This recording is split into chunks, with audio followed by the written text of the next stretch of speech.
Ayo, kalian sudah cuci tangan belum? Kalau belum, cuci tangan dulu ya, agar kuman dan bakteri tidak masuk ke tubuh kalian. Sehat sekarang bukan hanya untuk kalian, tapi juga demi orang-orang di sekitar kalian. Oke, kalau sudah, kita lanjut videonya. Assalamualaikum warahmatullahi wabarakatuh. Baiklah anak-anak sekalian, sebelum kita memulai pelajaran, mari kita berdoa dulu. Berdoa sesuai agama dan keyakinan masing-masing. Harapannya semoga kita semua mendapat ilmu yang bermanfaat. Berdoa mulai. Bismillahirrahmanirrahim. Raditu billahi rabban wa bil islami dinan wa bi Muhammadin sallallahu alaihi wasallam nabiyyan wa rasulan. Rabbi zidni ilma warzuqni fahma. Rabbi shrah li sadri wa yassir li amri wakhlul 'uqdatam min lisani yafqahu qawli. Amin ya rabbal alamin. Assalamualaikum warahmatullahi wabarakatuh. Kembali lagi dengan saya, Bu Laras. Semoga kalian semua sehat selalu ya. Nah, kali ini materinya adalah materi kedua, yakni tentang debat. Betul sekali. Tetapi kali ini Ibu akan memberikan materi debat pada bagian yang ke-1. Ibu bagi menjadi 2 bagian ya. Tapi kali ini Ibu akan menyampaikan bagian ke-1. Nah, bagian ke-1 materi debat ini ada apa saja, Bu? Simak berikutnya. Mengapa ya harus berdebat? Bukankah itu bikin bertengkar ya, Bu ya? Nah, kalian pasti berpikir seperti itu ya. Nah, apa manfaatnya ya? Bukankah itu manfaatnya merugikan? Eits, tunggu dulu. Jadi, berdebat yang kali ini itu tidak merugikan loh. Justru ini bisa membuat kalian itu berani berpendapat. Manfaatnya yang pertama, melatih berpikir kritis dan kreatif kalian. Nah, bagaimana bisa, Bu? Iya, karena kalian tidak hanya menjadi manusia yang pasif atau orang yang pasif, ya. Meskipun kalian siswa, kalian juga harus berpikir kritis terhadap isu-isu atau permasalahan-permasalahan yang terjadi di lingkungan. Nah, yang kedua, melatih komunikasi. Nah, jadi kalian itu tahu caranya berkomunikasi. Jadi tidak hanya berani menyampaikan pendapat, tetapi kalian juga tahu caranya menyampaikan pendapat dengan tepat itu seperti apa. Yang tidak menyinggung orang, tetapi juga mengambil berdasarkan fakta-fakta yang ada di lapangan. Yang ketiga, menambah wawasan. Nah, mau tidak mau, karena kalian tahu caranya berbicara seperti apa, kalian pasti akan mencari informasi isu apa sih yang sedang kalian bicarakan dengan lawan bicara kalian. Kemudian yang keempat, mendalami suatu masalah. Mendalami suatu masalah ini karena kalian itu ingin mencari tahu bagaimana fakta-faktanya, bagaimana pro dan kontranya, maka mau tidak mau kalian pasti akan lebih mengetahui dari segi aspek manapun tentang permasalahan itu. Misalkan kalian membahas mengenai kebakaran hutan yang ada di Kalimantan dengan teman kalian. Nah, kalian akhirnya kepingin tahu nih dari sudut lingkungan seperti apa, dari sudut pemerintahan seperti apa, dari sudut masyarakat seperti apa, kemudian dari sudut ekonomi seperti apa. Nah, mau tidak mau, kalian pasti akan mendalami suatu atau isu tentang kebakaran hutan tersebut. Yang keenam, mendorong melakukan penelitian. Nah, kalau ketika kalian melakukan debat dengan teman kalian itu tadi, saling bertukar pikiran itu tadi, kemudian kalian menemukan sesuatu yang kalian berdua itu tidak menemukannya, nah, kalian pasti akan terpicu untuk melakukan penelitian. Jadi mencari tahu lebih dalam. Kemudian melakukan riset, melakukan survei, benar tidak ya kalau kebakaran hutan di Kalimantan itu benar-benar merugikan warga atau masyarakat setempat. Misalkan dari sisi kesehatan. Nah, kalian melakukan penelitian dari situ, banyak dan tidaknya. Nah, yang ketujuh, melatih kepekaan agar lebih responsif. Jadi kalian tidak menjadi anak atau orang yang masak bodoh, ya kan?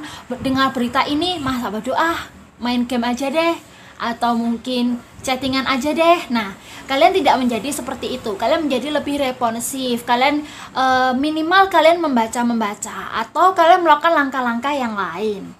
Yang berikutnya, melatih kepercayaan diri dan keberanian. Jadi kalian lebih percaya diri nih, bahwasanya kalau kalian itu punya pandangan tertentu itu tidak apa-apa loh, tidak menjadikan kalian diabetes loh. Bercanda ya. Nah, yang terakhir, melatih kemampuan mempengaruhi atau persuasi. Jadi kalian ini juga tidak melulu tentang berdebat terus ya. Kadangkala kalau memang pendapat kalian ini dan fakta-fakta yang kalian turut sertakan di dalamnya itu memang benar-benar valid, nah kalian tuh juga bisa loh mengubah cara pandang seseorang juga. Nah, kalian punya kemampuan untuk mempengaruhi atau persuasi. Next. Nah, kalau tadi kalian sudah tahu ya manfaat dari berdebat itu, jadi tidak ada alasan untuk kalian untuk tidak mau mempelajari mengenai materi debat kali ini. Nah, setelah itu apa sih Bu berdebat itu? Debat merupakan kegiatan adu argumentasi antara pihak yang berpandangan pro atau yang mendukung topik dan kontra yang tidak mendukung topik, baik secara perseorangan maupun kelompok, terhadap permasalahan yang dibahas, sehingga salah satu pihak dapat memperoleh kemenangan. Debat dilakukan dengan memenuhi aturan-aturan yang jelas dan hasilnya diperoleh melalui voting atau keputusan juri. Nah, kalau kalian bertanya, loh Bu, tadi percakapan antara dua orang saja, adu argumentasi atau adu tentang mengenai isu dengan teman kita saja sudah disebut berdebat Bu. Nah, tapi debat kali ini kok harus ada aturan yang jelas, kok harus ada voting atau keputusan juri? Memang debat yang akan kalian pelajari kali ini yang sifatnya formal atau resmi. Jadi kalian tahu nih caranya bagaimana menyampaikan pendapat dan tidak boleh sembarangan ya, tidak boleh asal main ejek saling caci maki ya, tidak seperti itu. Ini tujuannya, nah agar salah satu pihak berhasil memperoleh kemenangan melalui adu argumentasi. Tiap-tiap pihak saling menyampaikan argumentasinya disertai dengan bukti yang mendukung sehingga pihak tersebut mampu menguatkan pendapatnya dan mematahkan pendapat lawan. Memang ya kesannya itu seperti cari menang. Biar menang nih pendapatku. Nah, tapi sebenarnya bukan itu ya. Ini hanya sebagai penetralisasi atau hasil agar pendapat itu tidak hanya lebih kepada bobotnya. Jadi nanti juri itu akan memberikan nilai atau bobot dari pendapat dan fakta-fakta yang kalian sampaikan. Semakin tinggi bobot atau nilai kalian, maka itulah pendapat yang lebih bisa lebih valid ya. Oke. Nah, bagaimana Bu karakteristiknya? Nah, karakteristiknya yang pertama terdapat dua sudut pandang, yaitu afirmatif atau pro dan oposisi atau kontra. Jadi nanti ada dua tim afirmatif yang mendukung atau pro dan tim oposisi yang menolak atau kontra, yang tidak mendukung, yang merasa ada yang dirugikan. Kalau yang pro yang merasa, oh langkah ini udah tepat. Nah, yang kedua, adanya suatu proses saling mempertahankan pendapat antara kedua belah pihak. Jadi ada saling proses mempertahankan. Oh, tidak loh, kalau begini itu begini. Kalau misalkan ini akibatnya seperti ini. Jadi saling bertukar pikiran atau pendapat tadi. Yang ketiga, adanya saling adu argumentasi yang tujuannya untuk memperoleh kemenangan, ya. Yang keempat, hasil debat diperoleh melalui voting atau keputusan juri. gitu ya. Makanya biasanya yang ikut lomba debat, yang pernah ikut lomba debat itu pasti akan sebelum melakukan debat itu timnya sudah mempersiapkan banyak sekali pengetahuan, sumber-sumber sumber rujukan ya kan, entah dari buku, dari pengalaman, mungkin dari narasumbernya secara langsung, itu dikumpulkan semua supaya apa, ketika berdebat itu akan memperoleh kemenangan atau nilai yang berbobot. Yang keempat, sesi tanya jawab bersifat terbatas dan bertujuan untuk menjatuhkan pihak lawan. Jadi selain kalian itu saling beradu argumentasi atau pendapat, kalian juga bisa melontarkan pertanyaan kepada pihak lawan. Adanya pihak yang berperan sebagai penengah yang biasanya dilakukan oleh moderator. Jadi moderator ini fungsinya sebagai penengah, sebagai orang yang netral, yang tidak memihak, supaya tidak terjadi kericuhan. Nah, setelah kalian sudah mengetahui apa itu debat, tujuannya apa, karakteristiknya bagaimana, dan manfaat di dalam kehidupan sehari-hari bagaimana, sekarang ternyata debat itu ada 3 loh jenisnya. Yang pertama debat parlementer, yang kedua debat formal, dan yang ketiga debat pemeriksaan ulangan. Bukan ulangan ujian kalian loh ya. Simak pembahasannya. Nah, debat parlementer atau majelis ini adalah jenis debat yang tujuannya itu memberikan atau menambahi dukungan bagi suatu undang-undang tertentu. Nah, maksudnya debat ini tuh mendukung atau mengungkapkan ketidaksetujuan terhadap sebuah undang-undang. Contohnya misalkan namanya juga debat parlementer, pasti juga debat yang dilakukan oleh badan legislatif seperti MPR, DPR, DPD. Jadi orang-orang yang bekerja di bidang-bidang parlemen atau badan-badan legislatif itu ya. Jadi tidak semua orang melakukan debat jenis ini. Nah, biasanya dilakukan pada saat ingin menyusun atau mengubah undang-undang. Seperti yang kemarin sedang ramainya yaitu Undang-Undang Omnibus Law. Pasti di persidangan di kursi parlemen itu, di gedung DPR yang bentuknya seperti payung hijau itu, pasti sedang rame-ramenya sampai mahasiswa juga ikut turun ke sana.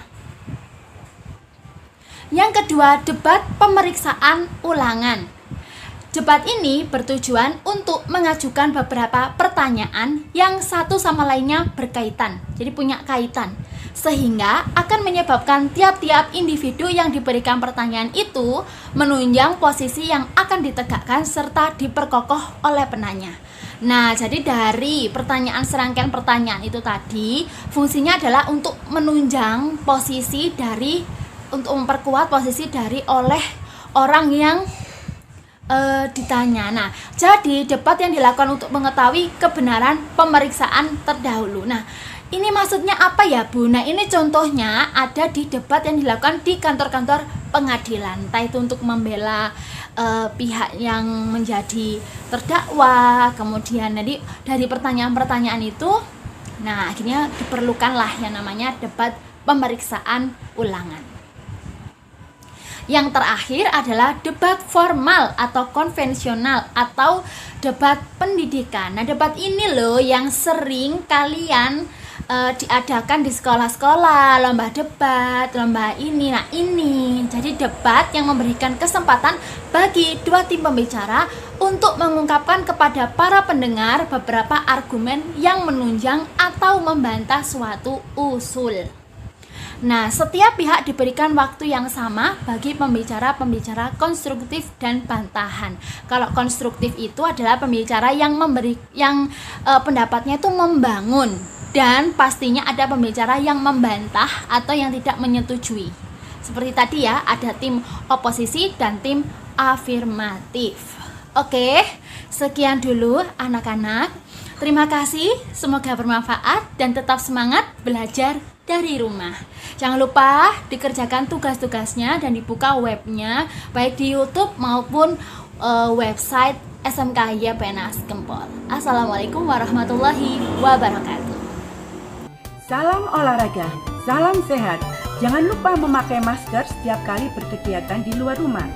Dan gunakan masker untuk menutupi hidung dan mulut kalian. Contohnya seperti ini. Oke guys. Bagaimana dengan pembelajaran hari ini? Sukses selalu, tetap semangat, jangan lupa jaga kesehatan, pakai masker, selalu cuci tangan, dan jangan lupa jangan keluyuran kemana-mana, tetap di rumah saja, bantu orang tua. Jangan lupa ibadah.